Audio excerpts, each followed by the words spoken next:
UP के CM Yogi Adityanath Bihar चुनाव में धुआंधार रैलियां कर रहे हैं।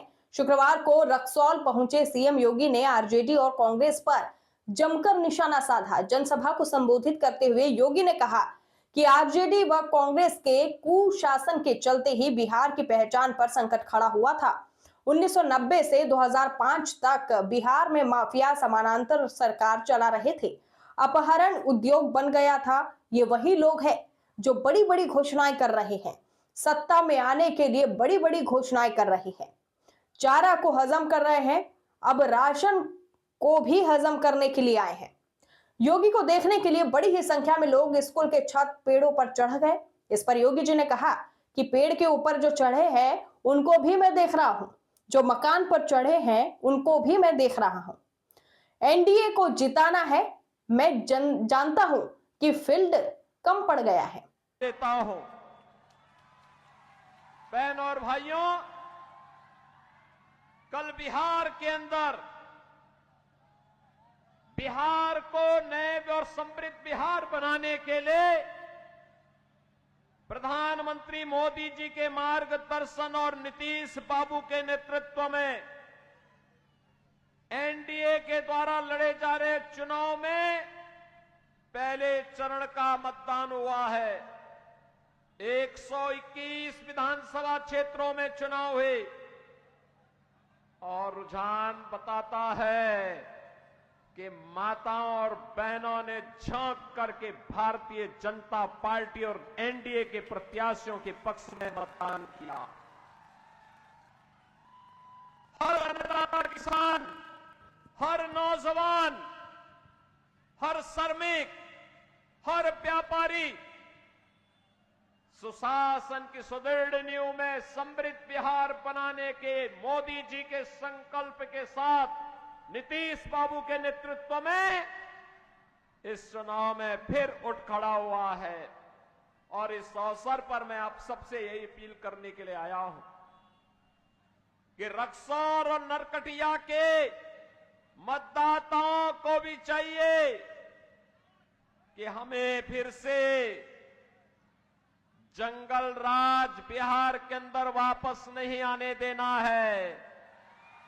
बिहार के अंदर जंगल राज नहीं आने देना है। सुशासन की सुदृढ़ नींव पर एक समृद्ध बिहार बनाना है और ये समृद्ध बिहार तभी बनेगा जब मोदी जी का मार्गदर्शन हो और नीतीश बाबू का नेतृत्व हो। बहनों और भाइयों, बिहार का अपना गौरवशाली इतिहास है। मैंने कहा ना, ज्ञान की समृद्ध में तपा हुआ बिहार। भगवान बुद्ध को भी ज्ञान प्रदान किया था इस पावन धरा ने। इस पावन धरा ने भगवान बुद्ध को भी ज्ञान प्रदान किया था। ये वही धरती है बिहार की जहां पर 24वें तीर्थंकर भगवान महावीर का जन्म हुआ। बिहार की वही धरती है जिसने भारत को पहला राष्ट्रपति डॉक्टर राजेंद्र प्रसाद जी के रूप में दिया।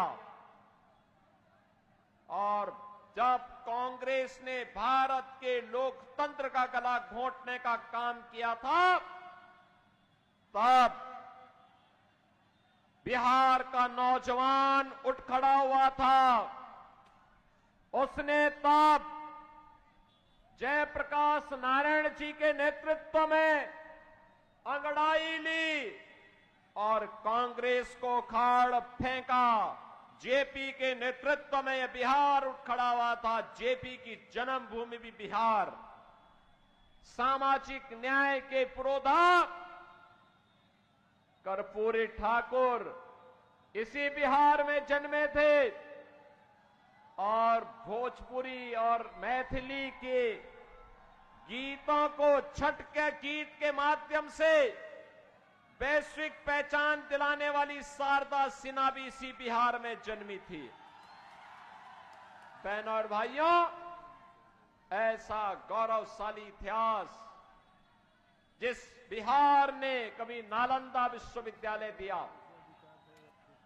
जिस बिहार ने चाणक्य द्रोणाचार्य दिया, जिस बिहार ने आर्यभट्ट जैसा गणतज्ञ दिया, जिस बिहार ने भारत को भारत के स्वर्ण युग में ले जाने का कार्य किया था, वह बिहार किन लोगों के कारण अपनी पहचान के लिए मोहताज हुआ था? कौन वे लोग थे जिसने बिहार के लोगों को पहचान के संकट के दौर से गुजारा था? बहनों और भाइयों, ये वही लोग हैं जिसने नौजवान के सामने पहचान का संकट खड़ा किया, किसान को आत्महत्या करने के लिए मजबूर किया, गरीब को भूखों मरने के लिए छोड़ दिया, यहां के व्यापारियों की संपत्तियों पर कब्जा करके जातीय संघ